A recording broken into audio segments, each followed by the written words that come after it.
this is Kaz Risk, and welcome back to Koppai Podcast, episode 28. I am one of your hosts, Kaz Risk, joined alongside Mr. Koppai himself, Zach Risk. And the crowd goes wild! Zach! Let me touch your hand! Let me touch your hand, senpai! Thank you. Thank you. It's good to have you on the show, Zach. Yeah, thanks.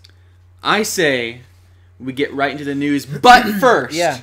we have to say an apology to the Koppai Nation. We're so sorry. We disappeared off the face of the freaking planet Yeah. for a couple weeks. Here's why.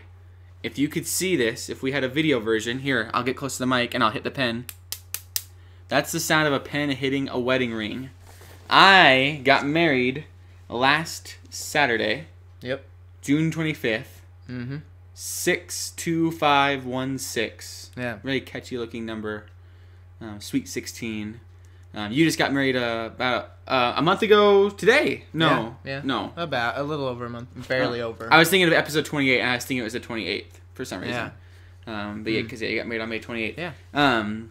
But yeah, so I was getting married, and we had that last week. I did not anticipate how much preparation was going to go into this wedding in that final week. And I had to go on TripAdvisor and plan out honeymoon stuff, and we had to go to the where we're getting married, and we had to decorate all of that, and we had to decorate the reception. I ironed 150 napkins. Yeah. It was a very busy, stressful week. Yeah. And any free time was used to just watch Game of Thrones and chill. Yeah. And so we didn't get Koppai edited that week, and then I went on my honeymoon. Yeah. And you tried to do some editing. I tried. It backfired. It crashed and burned. And so today, alongside episode 28, episode 27 will be up with the snippets. And we'll have this episode up. Mm-hmm. And we're going to have our Patreon preview episode up this week. And then everything will be caught up. And it'll be as if nothing happened. And we'll get back to the Koppai Nation that we know and love. Yeah. Just a busy wedding season. Yeah, it's kind of if for everybody that was able to hold out, it's like kind of a lucky week for you guys because you're getting like 2 episodes. And it'll probably be like just a wave of it's new videos. It's probably going to be like content. 20 or 30 videos that are going to get uploaded through all the snippets and the Patreon previews. Yeah. And, I mean, a lot of the news that we discussed in episode 27 is like the E3 reactions. Mm-hmm. But it's really us just digesting the Zelda news and all of that. Yeah. And so it's always, I mean, you've probably run out of other outlets to listen to Zelda and the discussion on Zelda. Yeah, Zelda's getting a little tiring now. It seems almost like just hearing about it constantly. Yeah. And but if you want to hear more about it, we can really talk about with them. Well, there's some other stuff to talk about, but we'll talk about it today. But Yeah. I think, I mean, I'm moving up this week. Happy 4th of July, Yeah. Koppai Nation, for all of our American listeners. And this will go up like on the 4th, I think. I believe Hopefully, so. Hopefully, yeah. So happy 4th, or hope you had a good 4th. Yeah, because I'm moving on the 5th, and so Yeah. I'm packing this whole weekend, and editing 27, and editing 28. It's been, bad month for Koppai, trying to get it all organized and out But there. we love you Really guys, busy. and we're definitely. I mean, don't take that as any sign of like momentum slowing down. If anything, we have more cool stuff, fun stuff planned. Lots of Let's Plays coming. I'm hoping the new Radeon RX 480 just came out. Hoping to pick that up in the upcoming month or two. I kind of thought about it too. It's just a bit like a summer, like intermission, brief summer intermission. A lot of shows go on like a couple week vacation for Especially after E3. Yeah, definitely. And Christmas time. But with the Radeon RX 480 coming out, I'm hoping I can save Let's Plays now from the Wii U at like 1080 60 frames per second. And not only do that, but save them and render the video so fast and so swiftly. Hopefully I can upload entire Let's Play series in like a day. Well, it'll also benefit Koppai in editing and exporting those videos and making that more stable and easier to do. So, yeah, hopefully that we both get that. I'm super excited about that new graphics card. And Civilization 6. Yes! And I want to get Overwatch too, which isn't on the Wii U. Maybe it'll be on the NX. Yeah, but Overwatch seems like such a PC, one I would want on PC. Yeah.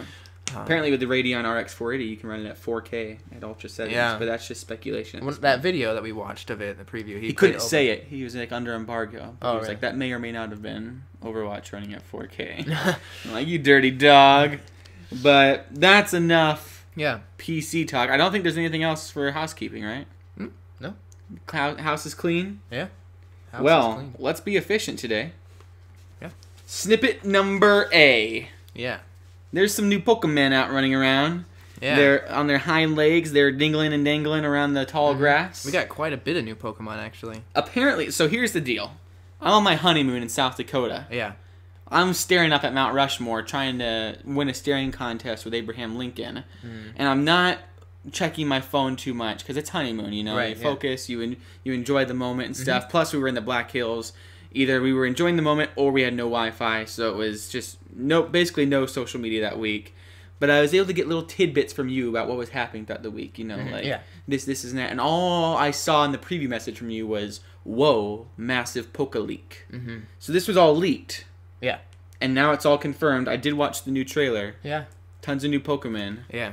Well, what happened, I guess, is that it was leaked prior, all the information, and then it was forcing the Pokemon Company to release the Japanese trailer early, which they released that, I think, a couple days earlier than this English one that we got. So that's what everybody was analyzing, this Japanese trailer, which is what like IGN posted their rewind of, and so it was a lot of people that knew Japanese translating and figuring out what all this new information was, and then that kind of forced the American Pokemon Company division or whatever to release the English trailer version of all these new Pokemon. So I'm not sure if it was because of the leak or it was going to be released about now. I know that a few weeks ago or a couple weeks ago we got a news story that July 1st we were going to get some new Pokemon information. So it could have been just coincidence and like just got leaked right before it was supposed to come out.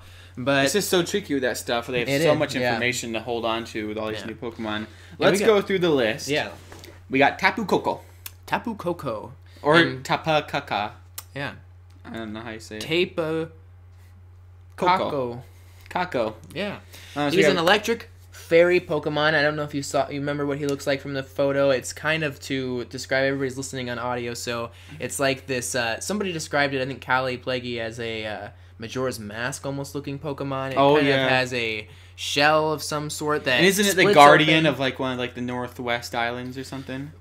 Yeah, they actually released like a really good description of all these Pokemon and what they actually are, and I figured we wouldn't actually get into all that. We'd give our initial sort of impressions of them. If there was only one or two, sure, we talk about all the starters, which you can find over on gaming.youtube.com/Koppai Gaming. We talk about the individual starters and some of those, but I mean, we don't have time to go through all those. But I mean, it looks. We have the theory that Manjurna, I believe is the name. Manjurna or something. Man-made Pokemon. It's the man-made Pokemon that I think is going to be the guardian of the man-made island. Yeah. And I think each island will have its own guardian, and this will be the one of that respective island. Yeah. We'll see more and stuff. But I mean, they'll probably all be fairy, I'm assuming. All the guardians will probably be fairy. Is Manjurna like steel fairy, I thought? Yeah, I think so. I think that's and correct. So it's probably, this is electric fairy. We'll probably have like water fairy, fire fairy, etc., etc. They need to get those fairies out there since it's a relatively new typing, and I don't really remember too many Pokemon that have two like names. You know what I'm saying? Tapu Koko. There's like a space in the name. I know, that's what I thought too when I saw Mr. Mime. We got Mr. Mime. There's not many. I really can't think of too many. Like, what isn't one besides Mr. Mime? Like, that came to mind. Or Mime Jr. Yeah. Mr. Mime Jr. Yeah. Leave your comments down below. If you comment down below with a Pokemon that we missed, you win an upvote on your comment. And we will upvote it, and we'll say thank you for your comment. Yeah. And guaranteed. Guaranteed, we will upvote it. The next one, these next two, I believe, were the evolutions of that grubby guy. Yep. That we saw at E3. Yeah. Charjabug and Vikavolt. Charjabug looks a bit like a little bus or something. Yeah, I thought it looked terrible. Yeah, it looks like a what is it, like a it starts with an M. Metapod? Maggot. Oh, yeah, just like maggots and stuff, like crawling on your ravioli. It's almost caterpillar-y like though too in a way. But it does seem like a box. It does seem like a very pointless intermediary evolution stage that's it's like Metapod. Yeah. It's like, why do they even make these evolutions anymore that are just kind of a waste of time? I think you have yourself a Caterpie. Yeah.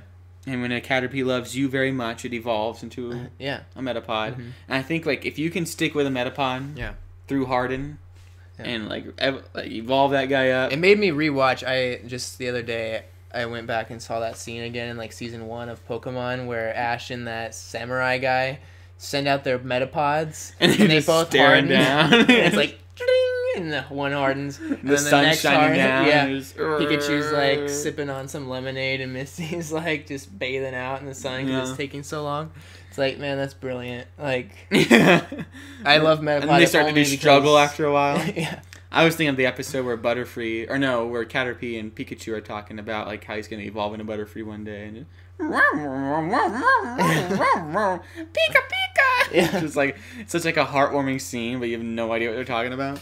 Yeah. But no, they're clever names too. Like I didn't realize until you said it out loud, but Charge-a-Bug, like it's a Charge-a-Bug. Yeah. And it's really like a battery Pokemon, I think is what it's described as. The Yeah. battery Pokemon. It might even be one of its special like the thing it has, the special ability.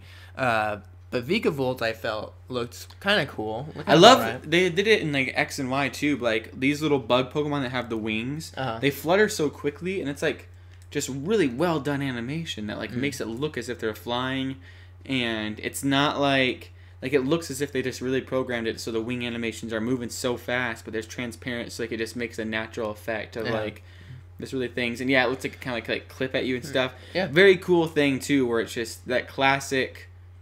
You have this bug guy, and he grows, and he's gonna evolve into the Beedrill. He's gonna evolve into like that just epic. Yeah. Like everyone's gonna want a Vikavolt when they start off. You know, it's just gonna be like the cool electric. Yeah. An electric bug is just a cool combination. I think. Yeah, definitely. He looks almost like a little taser thing that he can like tase you with. Just stab right into your heart. And then we got Drampa, is the normal dragon type Pokemon that looks kind of like the never-ending story guy, or Puff the Magic Dragon or something like that. It's very Japanese, Chinese, or Chinese dragon sort of thing. I guess literally translates to Grandpa Dragon. And yeah, I think it's a really cool looking Pokemon too. I love the design of it, the little wavy look, and how it looks like little waves are splashing on it. And it fits into the 3D theme really well. Like I don't know how the sprite would look for it, but it looks so good in 3D. It looks like if it was a like a marshmallow in like Lucky Charms, or it just looks like it's edible. Like it looks.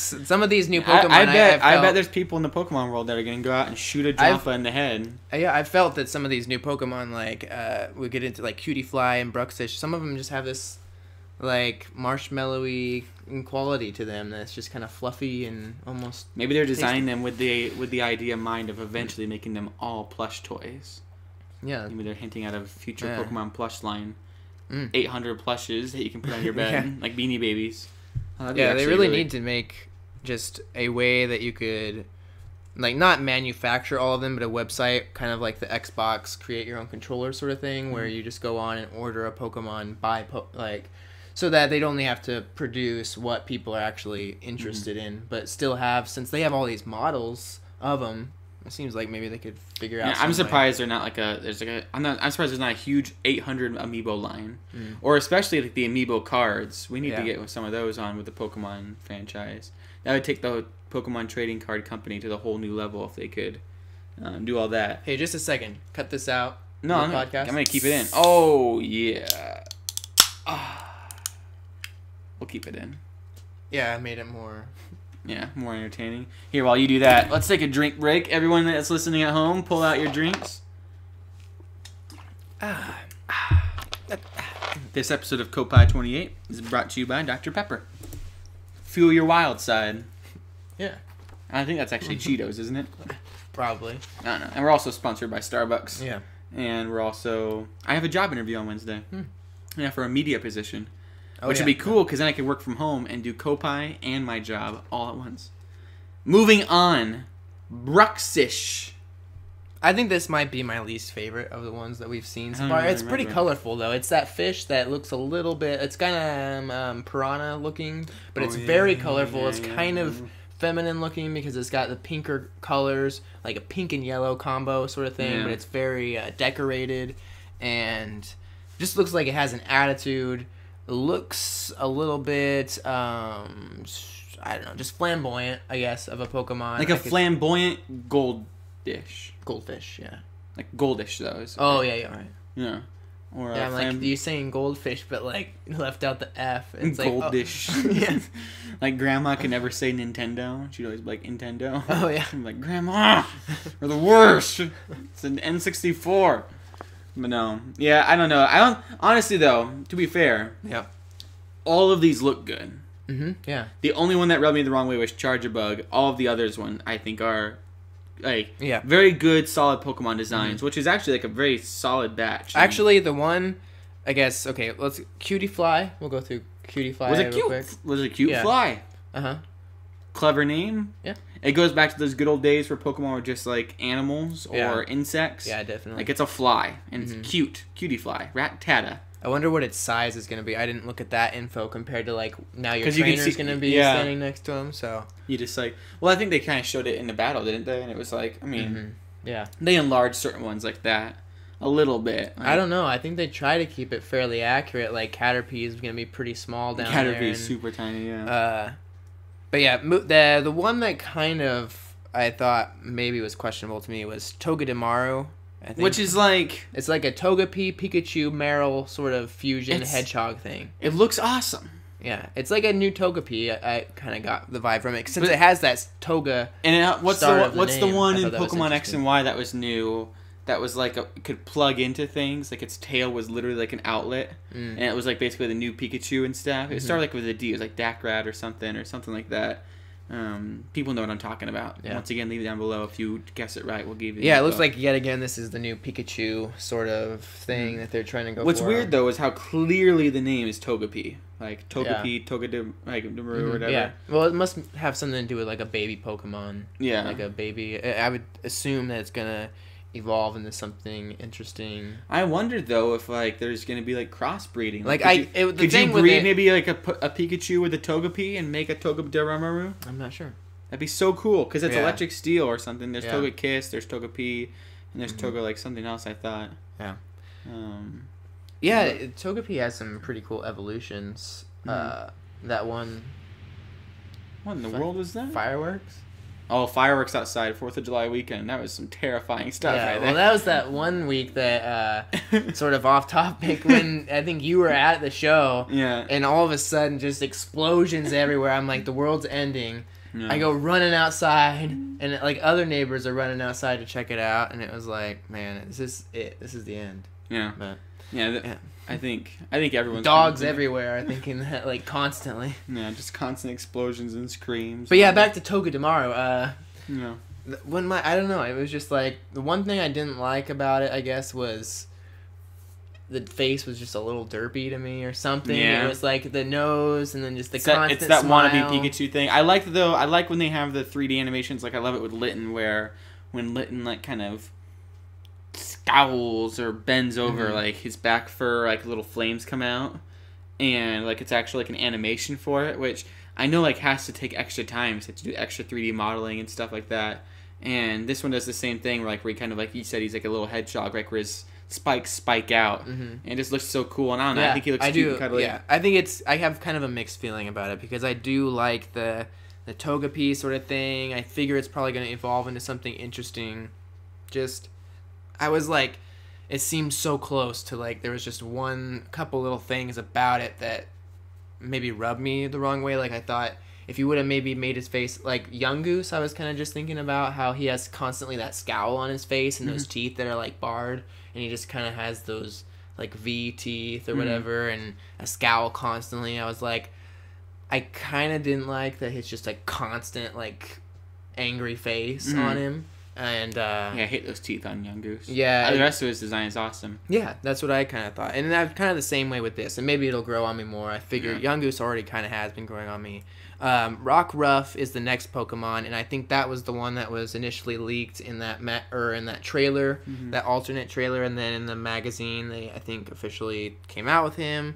And then also Kamala I think was the other one. That's that koala-looking Pokemon. More descriptions were released for those guys. It's rock and normal types. They look really cool. I really like those Pokemon. I'm excited to see what they end up doing. And then we got to see another good look at Zygarde's different forms. Got the 50% form, 10% and complete, and they're all Dragon and Grounds, and they look really cool. Yeah, really cool. Really, we've talked about it in the past. I think with our other Zygarde discussion, if you look through our Koppai thumbnails on our YouTube page, you can find a snippet of that.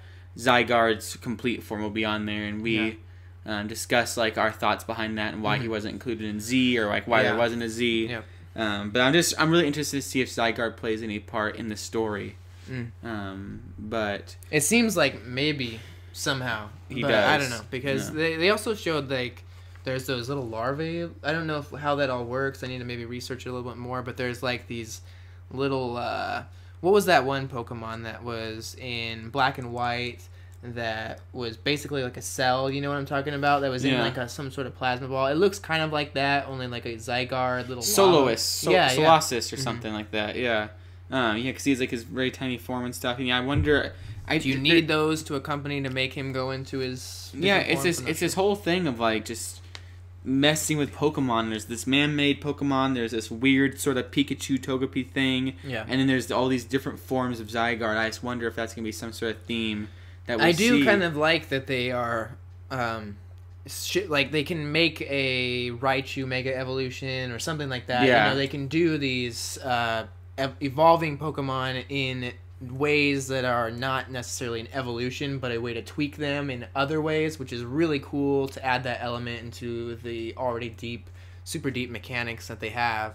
And I love Mega Evolutions. I've loved like basically every sort of way that they've taken a Pokemon and allowed you to do different forms. So like even Rotom and stuff. So somebody can be like, I prefer to have this type of Rotom, or somebody's like, I perfected this. You know, And so that's really cool, and I'm excited to see.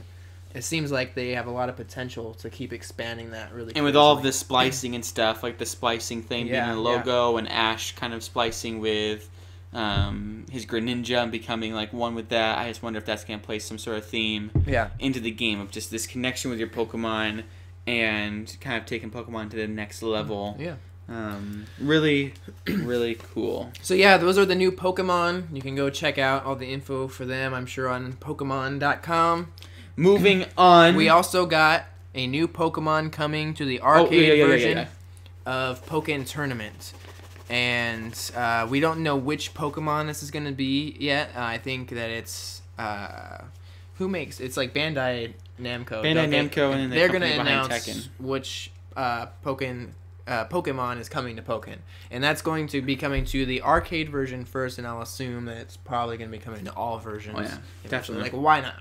And so probably going to be a new Pokemon Sun and Moon Pokemon. I hope that they continuously do that and add new Pokemon to that game, because I really need to go back in and play more Pokken Tournament and actually like beat through the tournament thing and everything. That was really fun to do. My guess is it will be Charge-a-Bug. It's coming to Pokken Tournament. Yeah. I actually could see them doing that and somehow pulling it off. It's like, what? Charge-a-Bug is like a new Pokemon? Crawling all over your face. I can't get it out. It's just like snipping at your eyeballs. But yeah, that's exciting. Next, snippet/story. We got some updates coming to some games, and we also got some knockoffs of those games. Updates and knockoffs. Level 5 believes that Yokai Watch 2 will turn the series into a smash hit in the U.S. And then there's another, I don't think that'll happen. Yeah, I think with Sun and Moon coming out, there's no reason to be hyped for Yokai Watch. Like, that's the problem, it didn't. Unless the Netflix series helps, we've talked about in the past. Once again, look for a previous snippet on that over on youtube.com/Koppai Gaming, or I don't know what episode it is. We talk about it. It didn't resonate in the West at all. Yeah.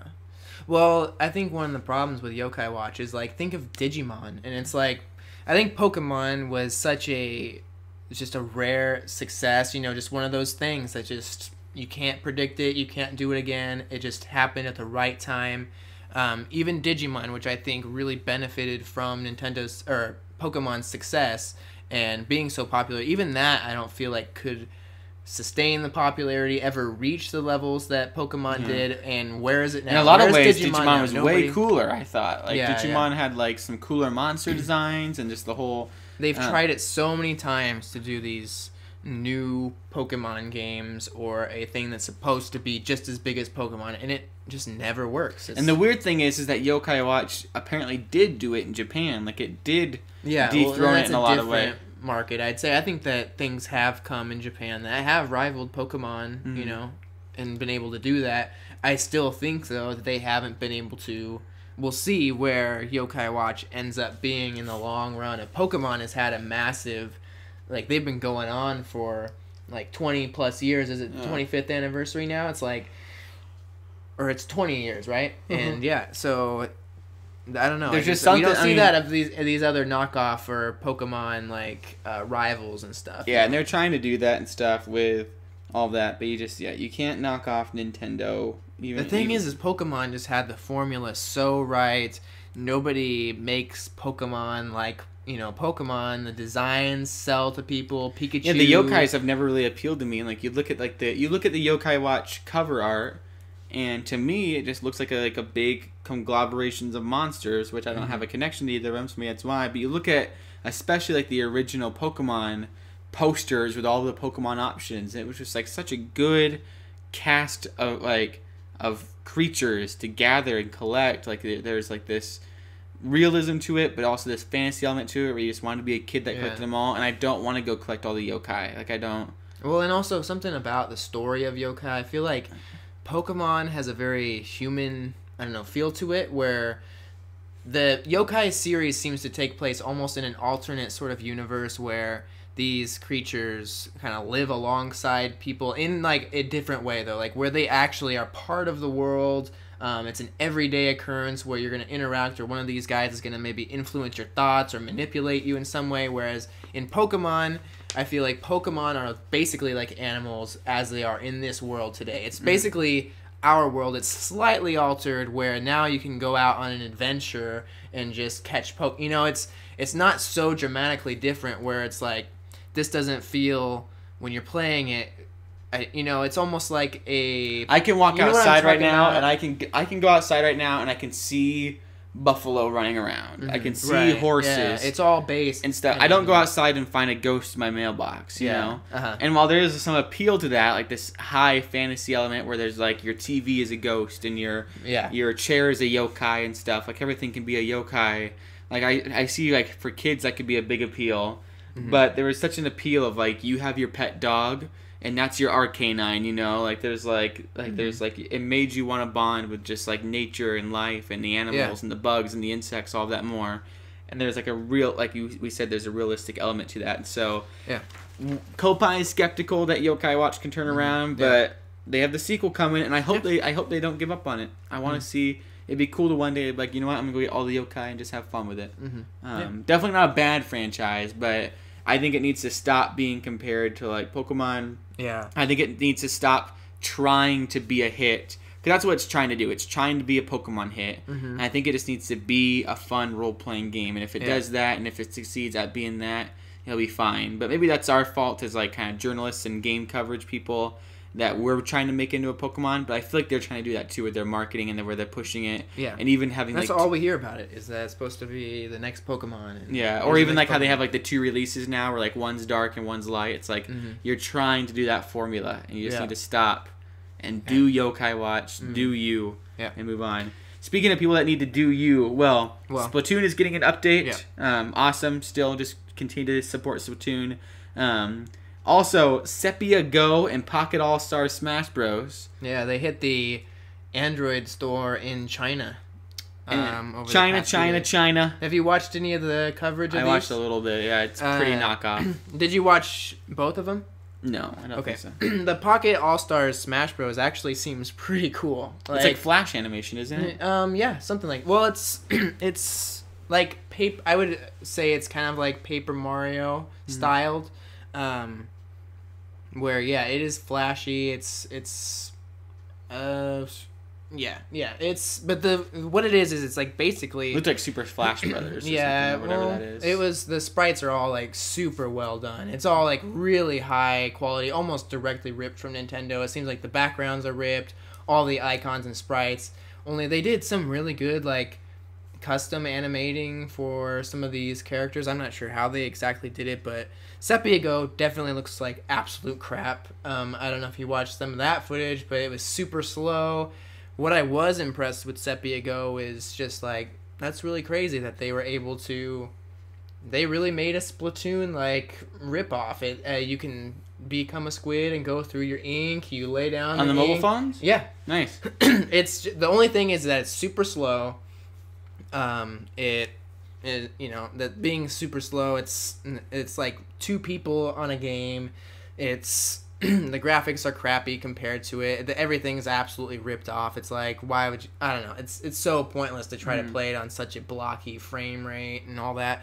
But it is impressive that they were able to make it so that, I don't know how they did it, unless they just like data mined Splatoon itself and figured out exactly how it works. But they are able to make a game that's got the Splatoon maps. You have your ink, you splash it down, you become a squid and fly through it. It has the meter that fills back up, and you do all the Splatoon things. Only, yeah, and it's just complete ripoff. Pocket All Star Smash Bros is a little bit less ripoff because it's like some sort of turn-based card style game or something like that.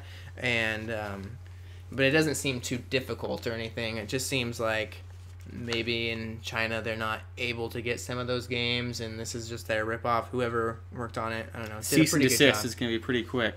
Yeah. Well, I don't know about in China. I don't know how that all works. I think that they can just do their own thing in China. Yeah. China. Yeah. China. Yeah. Also, if you want to play the real deal, head over to GameStop. You can get a refurbished 2DS for $50 right now. That's heck of a deal. Yeah, that's awesome. Because don't they all come with like Mario Kart or something? I'm not sure if the refurbished even still, if you want one with Mario Kart, I think that's like $70. So the eShop alone on the 3DS and 2DS, I would say, is filled with $1.99 games and free to play games and all that kind of stuff. That if you get a 2DS, you at least have Shuffle on there. You at least have Pokemon. What's that one? There is Pokemon Picross, I think, is free, but there's the other one too. It's like the little Rumble guys or whatever, the little ball ones. That's also free on there. So yeah, you got some free to play ones and also super cheap. And also, if you play Miitomo, probably got some coins that you could get. Yeah, Miitomo's so fun. They just released a new update for that as well. They redesigned it where now, instead of having someone's face up in the talk bubble, it shows their answers right away in the talk bubble. So it's very streamlined. There's other additions and changes. Plus, I think the Zelda Miitomo drop is about to run out. Go on Reddit, find out ways to get that, and get those Zelda gear, because that probably won't be back for a while. Probably not till the release, or if ever again. And that's some really awesome gear for your Mii. Take some catchy Mii photos, and I'm still under the belief that your Miis from Miitomo are going to transfer over to your NX UI or menu or some sort of account-based system in that way. But speaking of super awesome stuff, Shovel Knight! Shovel Knight! Ding! Steal thy shovel! He shall be your ruler! Shovel Knight's pretty much the best game ever. Yeah, I love it. By Yacht Club Games. I finally just started playing it, and I'm about... Last night I beat... I think it was Tinker Knight. The last one that I did. Really fun. Fun to pogo him. Yeah. Just pogo him, he just runs around and stuff. Really easy guy. That first little bit of it, and then he turns into that machine. I think I beat him without getting hit. Yeah. Because I've done all the feats. So I've beat the game in an hour and a half. I've beat it without dying. I've beat each level without dying. Yeah. Like... That's the very first time I played the game, I destroyed every checkpoint. So every time I played a level, I had to play it perfectly. That was the very first time I played it. So it took me so long to beat it. I think it took me 15 hours to beat it the first time because it's like a 2-hour game if you just like play it easily and stuff. Yeah. But I don't know why I did that. I just wanted to make it tough, like an NES game. And I remember like getting like the feat unlocked at the end where it's like you did it without checkpoints, and I'm like, and it's like also like the first time you beat the game, it's like that is like normally that feat's not unlocked at the same time, but you did it, and that game is just so. Watch out for that. Oh, don't mark me. Oh no, sorry, I marked up your couch. I don't think I did at all. Okay. Yeah, I don't see anything. But that's gonna be such a random moment for the listeners. But no, I can like run through that game so quickly, and Plague Knight's not the best, but Yacht Club Games is like super awesome. We've kind of talked back and forth with them, tweeted at some of their people. Plague Knight, is that an additional like levels that they add to it or anything? Most of the levels, well, some of the levels are the same. Some are slightly redesigned to accommodate for the movement and stuff. There is like a new story in it, stuff of that, completely free. The thing is that Plague Knight moves by kind of like flying and soaring and hopping, and it's like a very weird movement, and he attacks by throwing vials of potions, and so he like bounces around whenever he throws them, and sometimes to do super jumps you need to like time out your things well. Very, very, very difficult platforming with Plague Knight, which is weird because Shovel Knight himself is so intuitive. So very different feel. I haven't gone back and played that, and he doesn't really have like individual feats and achievements and trophies for himself. I just love that if you've grown up on like Mario and Sonic and those kinds of games and Mega Man, it's like the nods, the little things, like when I first got that first level of the game, when you play that the first boss, I forget his name, but when he does that little laugh and stuff, and it's like from like Yoshi's Island or something, it just reminds me of those old games when you get to a boss and you do the little it's like a little 8-bit laugh, but it's like the little things they can do with it. And even just down to being in a village and there's just people running back and forth is like one of those things I had kind of just forgotten about. And even the music, like dun dun dun dun dun dun dun dun dun dun dun dun dun dun dun. It's like it sounds like such classic music. Real quick, let me look up the actual survey. Because we're talking the reason why you guys talking about Shovel Knight. That game's been out for decades. It's from the NES. It doesn't even matter anymore. 1 year, basically. Hasn't it been out since 2015? I think it came out in 2014 for the Wii U, 3DS. Okay. And then 2015 was its year for kind of all other consoles. I think it like just came out on Xbox or something. But Shovel Knight survey. Let's see if I can find it here. But the stories are that they're asking the fans which games they want next, and they released a pretty hefty survey. Yacht Club Games did. Actually, it's not like too daunting or anything. It's not where like you'd go to it and be like, oh crap, I don't know if I really actually want to fill this out. It's like pretty quick to do it, but it's like a great survey because the options that they give you of games that they it's so make, cool. It's really neat. Here, real quick, if you want to know, I mean, just Google the survey and stuff. Here's the options though, so you can kind of get an idea of what's on the survey. Basically, they're kind of trying to figure out what to do next, which is weird that they really don't know what they're doing next. They're also, right now, they're currently working on 2 different campaigns. I believe King Knight is the next one they're working on, which King Knight's so fun. Like, hold your sword, you delicate dandy. You're nothing but a delicate dandy. I love the lines. He's so, and like the King Knight's just nothing but vanity. He's dancing around, it's just like confetti coming down, that's what hurts you. And I think they're working on King Knight and Spectre Knight, which is the one with the kind of the Grim Reaper sort of person. I'm not sure if I have gotten that. He's like one of the first few. Yeah. But I guess you can kind of skip them if you want to go in your own order. But you have to play. From what I've been playing so far, is like there's those gates that unlock for the next world, and so you have to at least. You should have done Spectre Knight then. Yeah. But there's a lot of those nights that I've been fighting through this beginning of this game, and it's like I've been through like Mole Knight, Tinker Knight, Treasure Knight. They're all so cool though. They're all like all amazing. And apparently they're making it. They're making it so eventually you play as all of them in the game. Yeah, that'd be crazy. King Knight's so fun. But anyway, while they work on all that, they're probably getting so big because they're making tons of money. I bet they're selling so many of these copies. They have the Shovel Knight amiibo out there. Definitely pick that up. Shout out to Hayden Gaming. He won that. He also messaged us. We need to get him that Lucario. We're gonna get it to you, man.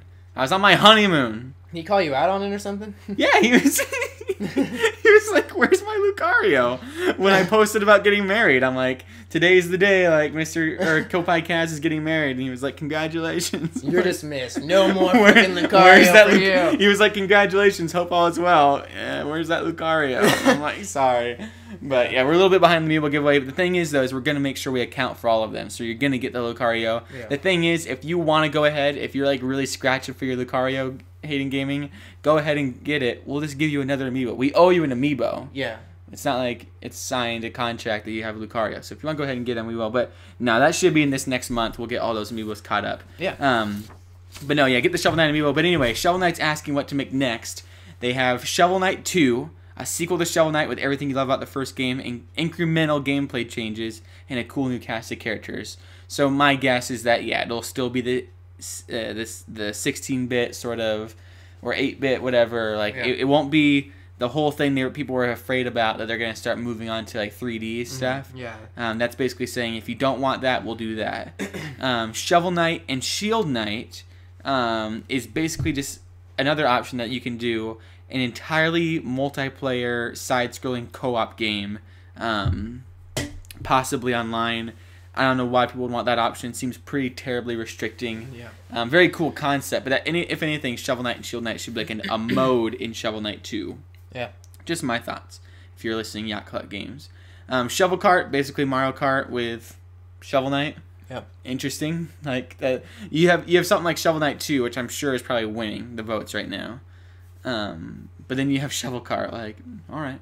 A Mega Man game. See, that's the survey. The survey flat out says a Mega Man game. Yeah. Or like a Zelda game. Yeah, or they have a Metroid game. They have many other options.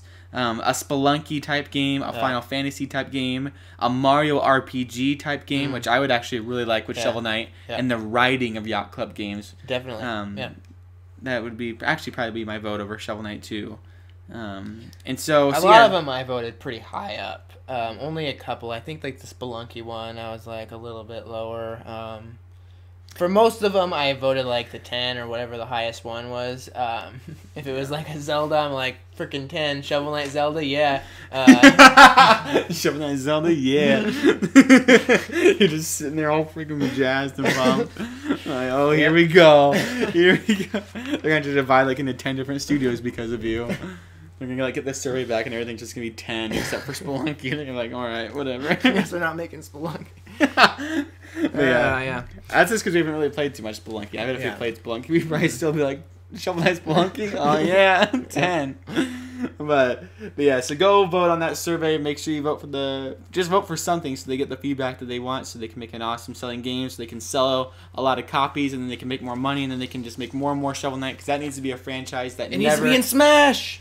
Smash! NX, when you port it to the NX, Nintendo, listening right now, I do declare Shovel Knight will be a character in the new Super Smash Bros. NX. Speaking of the Nintendo NX, Nintendo reconfirms that the NX is coming out in March 2017. People are like, whoa. Xenoko over here, he ain't got a dev kit yet. Disclaimer, we do not know if Xenoko does or does not have a dev kit. He was on their show once. We haven't talked to him too much since then. We definitely haven't talked about the NX dev kit. Don't sue us. But with Xenoko is over here without his dev kit, how are they going to have time to make it, produce it, get that to Ubisoft so we can get Just Dance, which was confirmed for the NX? Yeah. How are they getting that out in March? Well, Nintendo says, you better shut your mouth because it's going to come out. Bill Trending came up and he grabbed my throat and he's like, you tell anyone that's delayed, so help me. He didn't do that either. Disclaimer, Bill Trending has never spoken to us. Kind of disappointing. He favorited a tweet once from us, but that was it. Yeah. Kind of sad, though, to think that, like, Just Dance 2016 or whatever is, like, one of the only... 2017 is, like, the first... It was the very first announcement, though, at the Ubisoft conference. Yeah. Aisha Tyler came out. She was like, that was the display for Just Dance 2017. And I think I skipped almost the entire thing. Coming to the Nintendo NX. And I was like, what in the world? Absolute cringe fest. It was perfect. Speaking of the Nintendo NX, though, still sticking with the snippet, our topic of the show... Yeah. The Nintendo NX, as always. Miyamoto... Whoa, what? What do you mean? Miyamoto says the decision to not have the NX at E3 was because, quote, we're worried about imitators if we release info too early. Which, alright, Miyamoto.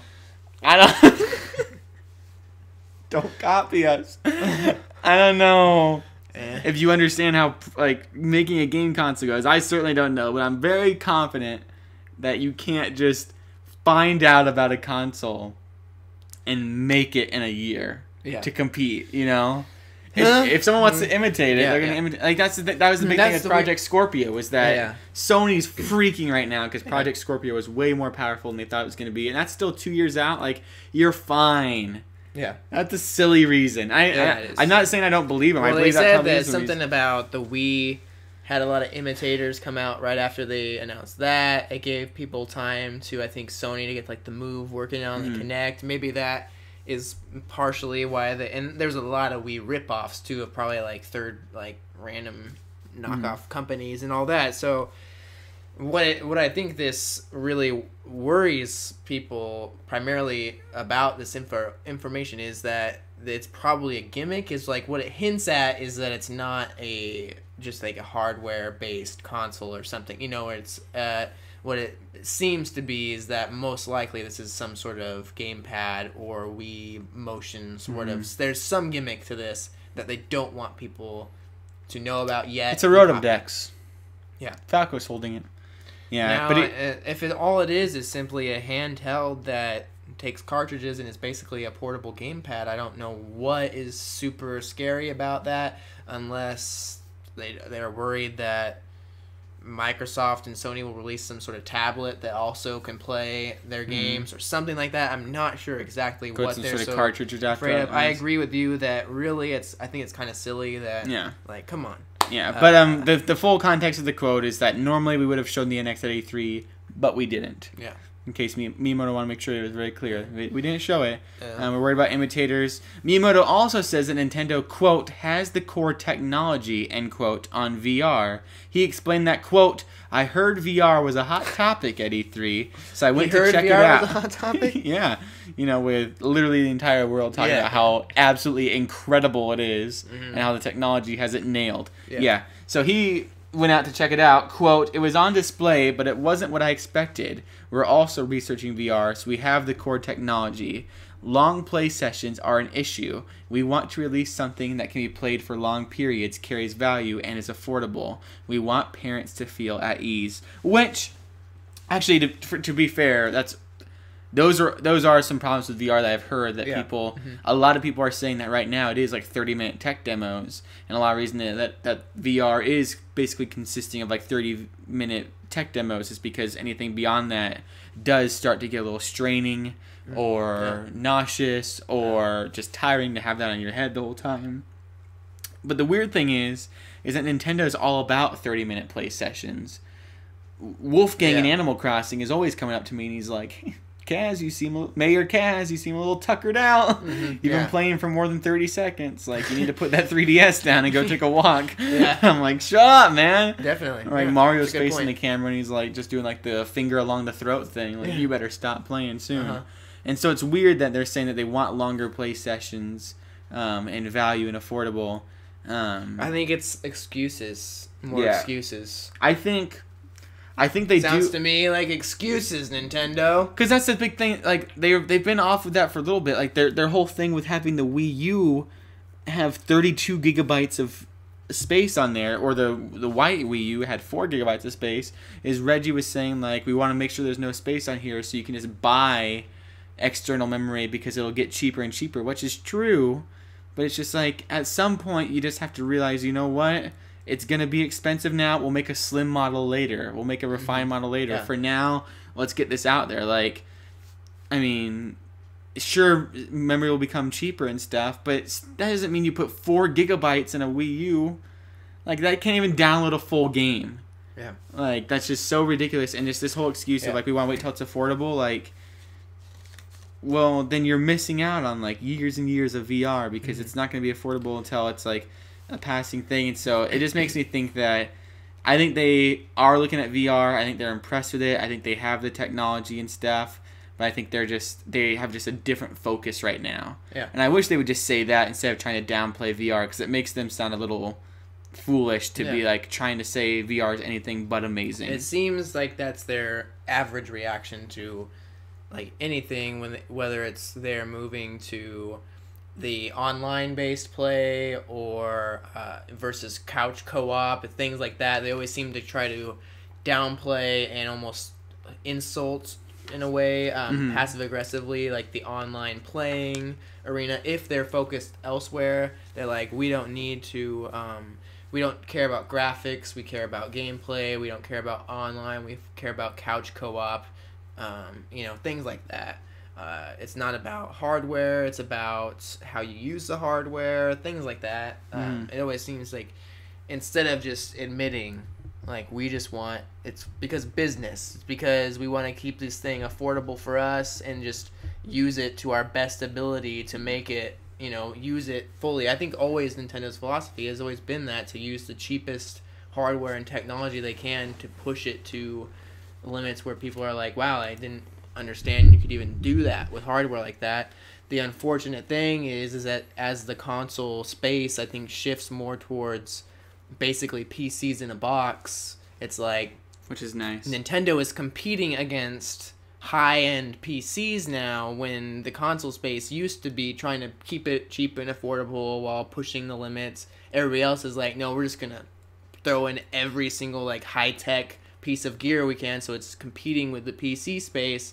Nintendo's like, we're not competing with the PC, like Steam, like I think Sony and Microsoft are hardcore competing with Steam. Nintendo is like, why, we don't need to compete with Steam. We don't, like, Steam has nothing that we have. Like, they have that confidence, I think, to still just be like, we don't really need to. Yeah, well, it goes back to the whole thing that, like, Nintendo's the toy makers, and, like, Xbox and Microsoft are becoming, like, just the convenient model version of PCs, which is fine, because, I mean, a lot of people want a PC, but they also want it to be with a simple UI and just plugged in your TV. Yeah. But then Nintendo's for the people that want the very unique experiences that you can only have, which is a gamepad, which is a Wiimote, which is all that. The weird thing is that VR, I think, would be one of the main appeals of them. And what's really weird is that Miyamoto's saying we have the VR technology.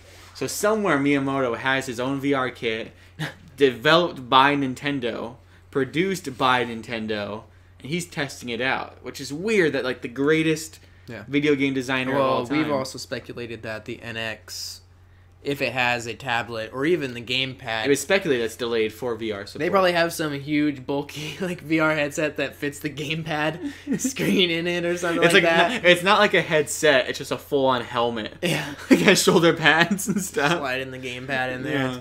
It's like, remember those He's playing Star Fox. Remember those old things like at the Big Apple and stuff, the bowling alley, where you like had to grab the handles and pull the thing down over your head? Yeah. And it was like always like some sort of like militant gun shooting game, like a submarine game and stuff, and like you had to pull it. That's what you're gonna have to like bring in the NX and screw it into your ceiling. Just get ready to have your game room transformed. Closing out this topic of the show, Miyamoto and Kimishima also commented on the problems with the Wii U to maybe alleviate any concerns about the Nintendo NX in the midst of this whole debacle. One question that was related to the Wii U asking that, quote, when the Wii U added HD support, there were development issues and software shortages. Will the organization avoid the same problems with investing in new technologies like the VR? How is NX development structured? Is the basic question that was asked. Nintendo President Kimishima responded saying, quote, I understand your question as being about speaking negatively about the Wii U. Okay. Some said that the Wii U would sell because the Wii was selling. However, I said that if the Wii was selling, getting users enjoying the Wii to Switch would be a hard sell. Freaking Kimishima on point. That's true. Everyone loves the Wii. Why get a Wii U? It's still a problem to this day. Yeah. People are like, wait, can I just pick up a Wii for like $20? Yeah. And there's so many games on there. Mm-hmm. Yeah, I'm going to get that. For an awesome experience. Miyamoto had a little bit more to say. He added to Kimishima's quote, at the time, we sold a game machine with the gamepad for 30,000 yen. However, we faced difficulty from other companies releasing many tablets at low prices. So they're selling this very nice console for $300, but then other people sell a tablet for $200. You can play Angry Birds, Bad Piggies, Tiny Wings, Hearthstone, all of that. It's like, why pick up the Wii U gamepad when it's so much more clunkier, there's not multi-touch, all that. And so, to put this all in a nutshell, I'm in a nutshell. I just watched Austin Powers this past week. To put all of it in a nutshell, I think the NX is in good hands.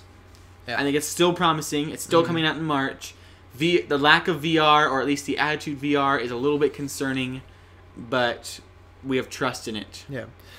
What it's really, I think, Kimishima is on point. What I think is refreshing is that you can tell in Kimishima and Miyamoto's words that they have done a ton of reflecting on the failure of the Wii U. Like, a ton of reflecting.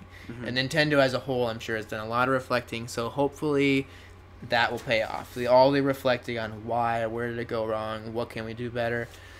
Hopefully, it seems like a bad decision that they haven't showed us the NX yet, but maybe they're still getting everything put together to make sure that this comeback is the greatest one in all of gaming history. That's a pretty bold claim. Moving on! I think we'll do this as the final topic. Yeah. We'll talk about Mighty Number 9 at a later time. Or we can just quickly say, it freaking sucks. Mighty Number 9 in the trash. I'm not getting it. Absolutely not. No. I'll just play all of the Mega Man games and all of those classic games in that vein. Way long before. Or Azure Gunvolt or something like that. Yeah, Any other game. You know what game will be freaking awesome? The Legend of Zelda Breath of the Wild! Woohoo! Ayanuma says that Breath of the Wild wasn't inspired by Skyrim or Witcher. Get out of here. Filthy Ayanuma, you flat out said that you were playing these Western RPGs and being inspired. And then when people are like, oh, like these ones? No, not the best ones. I was talking more about Spider-Man Web of Shadows. What were you talking about? Game Informer. One of the number one gaming published magazine in the world, based out of Minneapolis, Minnesota, hoping to one day work there. It would be really legit, because it's like right next door to where I go to school. Said, did you guys look at other games to see what they were doing? For example, Skyrim or The Witcher feel reminiscent of what you guys are doing with the open world genre. Ayanuma said, whoa, whoa, whoa, whoa, whoa. First of all, I think that many of the staff members do play many different kinds of games. Open world games, like you mentioned, but I don't think there was one game that we really looked at and said we want to make a game like this. Instead, like I mentioned earlier, we wanted to really expand on the world of Skyward Sword, and we kind of tried to think about what kind of cycle can we create in the game that really encourages continuous exploration, so that what came up was things like needing to cook and gather ingredients to eat, needing to procure weapons from enemies because they break, things like that. And there's a cycle of expending something and then procuring something. That's like, where's the next? A main important part of this game, and it was kind of drawn more from that than any singular inspiration. Which I believe. I have no doubt that like inspirations came probably in the development studio from Witcher or Skyrim and stuff. Yeah. But it definitely does seem like their whole theme with this game is the idea of, you're in the wild, you use, you create, you ebb and you flow. Very like Native American and stuff sort of thing, where it's just like they use the land, the land helps them, they destroy them, etc., etc. And I do like that it's not trying to be The Legend of Zelda Skyrim, The Legend of Zelda Witcher, like it's trying to be its own thing. Once again, though, Nintendo, I think it's misleading. Don't ignore what other people have said. Yeah, it's misleading to say it wasn't inspired by Skyrim and The Witcher. I think that it's pretty obvious.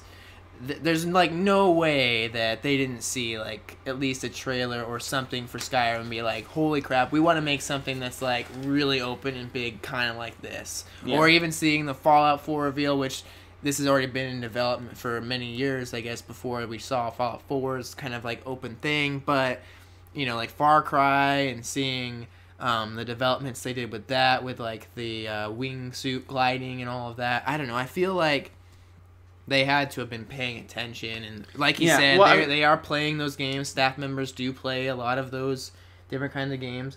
Surely it just naturally falls into that. The question is like, was this game inspired by Witcher or Skyrim? Yeah. And his answer is kind of like, no, it was inspired by Witcher and Skyrim and Far Cry. Like he's like, it wasn't one game that we're trying to clone. We're just trying to make an open world genre game. Which hopefully like the staff played these games and stuff and takes notes, because that's the thing, is it's like, I hope Nintendo doesn't become too prideful in all this, where it's like, oh, because everyone else says VR, we're gonna do something so different. When it's like, no, VR is awesome. Like, go ahead and jump on that train, like, and make it your own. Make it Nintendo. Yeah. Make it whatever you want to do, because you rock at integrating your hardware with your software. But go ahead and do it. And I hope the same thing doesn't happen where it's like, is this Zelda and Witcher? Oh, no, we're our own thing. And I hope they don't like ignore how amazing Skyrim is and how amazing The Witcher 3 is. And I haven't played the other Witcher games. Well, I kind of feel like it's like, think of Paul McCartney's album New or something like that, where Paul McCartney or something or somebody like that is constantly listening to the new sounds that are out there, are being influenced by the modern day and what like makes a modern album. And then when he goes in saying, I'm going to write my own music, my own new songs, yet he's taking little bits of inspiration and modern things from, but it's all his. It's not like he's going in there saying, I'm going to make a Justin Bieber album, or I'm going to make a Rihanna album. Or a Kanye album. Yeah, I'm going to make something that's me, but it surely has to be inspired by the other things I've seen and experienced in my life. So I feel like, I think that Anuma and all those people on that team, like, they're very smart and intelligent, and they know how to make a good game. I'm sure that every single Zelda game, I'm sure they've had inspirations from other, it's inevitable. And that's an astute observation. Yeah. Before we close out that thought, the NX cartridges were mentioned in a patented documents for The Legend of Zelda Breath of the Wild. Basically, soft confirming that The Legend of Zelda Breath of the Wild NX version and all other NX games will once again be cartridges, which we once again speculate that 3DS cartridges will probably work with the NX, and it'll be like all of that same base.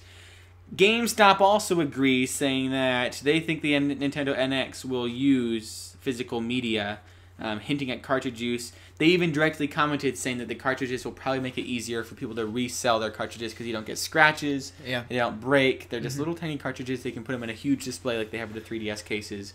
Very, very convenient. And actually, they did say, like, they confirmed Nintendo's not going all digital. They will still have physical media remaining with the NX. And so my only disappointment with this possibility is that hopefully it'd be nice. I don't know. I like the case size of like PS4 games, Wii U games. I like when you buy a physical game how large that is. The 3DS boxes I feel are about half that size, and you don't get as much of it's kind of CDs versus vinyls. It's just getting a little smaller. When I do like the bigger, like even on a disc, being able to see They're probably the like whole little Vita cases design. Yeah, that's my only disappointment, is that we get smaller, more compact versions of those. It's like when you used to buy way back in the 90s, they had those like Britney Spears, Backstreet Boys, like little CD things. It was like one song. It was on some crappy little speaker, but it had the album cover like in a really tiny thing. It was like, cool, hit me baby. But it's like this. It's just getting smaller and smaller. Everybody, I think, who buys physical loves to admire the artwork and the big size, as big as or that Mario Party artwork. Yeah, steelbook cases and stuff like that. You always like, and which is weird. They have a steelbook version of Pokemon Sun and Moon only in Europe. Really, and it's like a steelbook 3DS game. It's very weird. Very cool. I would love that. I know. It looks they need to bring cool stuff like that. Yeah, the UK has it all. I hate it. It's our Nintendo of America marketing and sales people, like freaking Reggie. Didn't they like just fire someone or someone? Yeah, somebody just left. Yeah, just left. Man. So hopefully we start getting some cooler stuff, because they need. Bill, if you're listening, Bill, bring us some cool stuff. Bill. But that's the end of our show. So thank you so much for listening to Koppai Podcast episode 28. If you want to hop over, we also put up episode 27 today. It went up a little bit late because I had a wedding. I had to do the whole marriage thing. But that is that. We also were going to have a Patreon preview episode. If you want to support us over on patreon.com/Koppai Productions. Yeah. We have all of our productions in one little envelope. You can go over there, support us for $1. You get every episode we put up there. We have Zelda discussion, Mario discussion, Pokemon discussion, Animal Crossing discussion. 4 hours of content, I believe, and a 5th hour will be coming soon this month. So if you support us now in the month of July, you get all 5 hours of content. And then all future content just for subscribing for $1 a month. $12 a year to get nonstop support to us and from us. We love you guys so much. Also, we're going to be streaming again sometime in the near future. I want to do some Mario Kart streaming, some Splatoon streaming, and hopefully with the Radeon RX 480 coming out, a cheap, efficient way to do graphics card processing, I can start saving some very nice Let's Plays at 1080p, 60 frames per second, and then 4K with the NX. Actually, it's like 900p with the NX. Weird sort of thing. Yeah. But we also will have the Amiibos for the Amiibo giveaway winners going out soon. Hayden, hold on tight. you'll get it. You're fine. It's a free amiibo for subscribing. And encourage everyone else to subscribe if they subscribe because of you, and have them like message us or say that you're referred to and stuff by them. We write that down and we give you extra amiibo entries. And yeah, it's just an awesome way to get us spread around. And the more you grow this nation, we can start to add in new segments like questions of the week and comments of the week, and we can highlight Would you rathers, would you rathers and stuff. So as we grow the community, we can grow the podcast. Until then, we will continue to provide you with discussion of the news. But I think now we opened gifts today from Target. Yeah. Or from people for the wedding, and we registered at Target, and we had a lot of duplicate gifts. All right. Actually, not a lot. We did pretty good, but we got 3 clocks that were all the same. Wow. And it was so funny, because we opened up the last one, and I'm like, this feels like a clock. And Dad's like, I bet it's a clock. And I opened it up, and it was a clock again, and it was the same exact one. Yeah, we opened your stuff. This stuff we got from you and Kayla. It was very nice. Yeah. The dish set, I believe. And we were surprised. We're like, this is also from Zach and Kayla. It was the other dish set. Kayla was so pumped. My Kayla was. Yeah. It was from one Kayla to another Kayla, because supposedly wives are supposed to basically like kind of do all the gift buying and I guess plan so. that. I'm like, cool, whatever. And she's I like, wanted got this wanted nice- Heroes of the Storm money. That was my or I no. almost got you Arc. Oh yeah, you almost got. Thank goodness we didn't do that. Oh god. Did you see that kind of funny though Let's Play of H1Z1 when you gotta watch that? That's really awesome. It's like the Hunger Games sort of arc thing, only it's in like it's. I may have seen it. Does Nick play it? No. Okay, Greg. Greg and Tim. Okay. And it's really nice. You gotta watch. Shout out to Kind of Funny Doodles. Yeah, that was awesome. What was that? 100 bears and sandwiches. Yeah. Gotta give him credit. It was lots of bears. Yeah. Bear Force 1. Force 1. I think that's everything we have to say though. Yeah. I think next week, I think this upcoming weekend, I'm going to be going to Best Buy and playing with PlayStation VR. So I'll have some VR impressions. I may share those on the next Koppai, or I may make the Patreon exclusive episode for July the year of VR. And we'll talk about Nintendo, VR, my impressions of VR, what we want out of VR, something. Or we'll figure out what we're going to do for the month of July for the Patreon exclusive episode. But that's a little tease. I may do a VR special episode for July. We can talk about VR for an hour. Especially if I have impressions, you can ask questions. Have good back and forth from someone that's experienced the other reality of Eve Valkyrie. Wow. Pretty insane, huh? Subscribe, like, share, and until next time...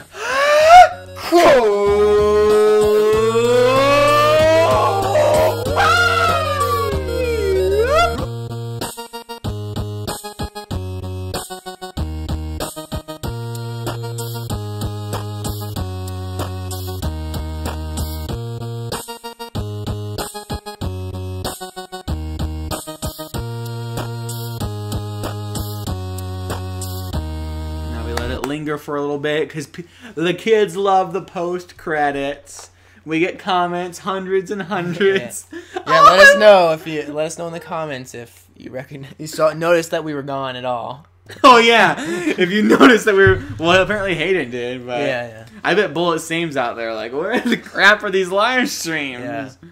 But we got a lot of live stream fans that are disappointed. And that was the thing. We were always up front, and we were like, "No, we do podcasts. Like, we'll stream again, but we're podcast people." I love though. I mean, we're at episode 28. We're still doing it. Yeah, it's still going, even with weeks off and stuff. We just find a way to come back, and 100 by 100. Yeah, I'm gonna start saving up money. We're gonna go on Koppai, or we're gonna go on Kind of Funny. Save up.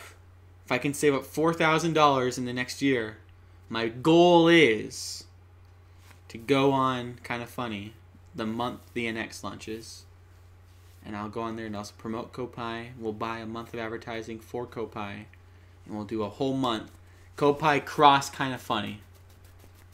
If you support us on Patreon, we'll get there faster. Patreon.com/Koppai Productions. Give us $1. That's all we need. $1. It's worth it.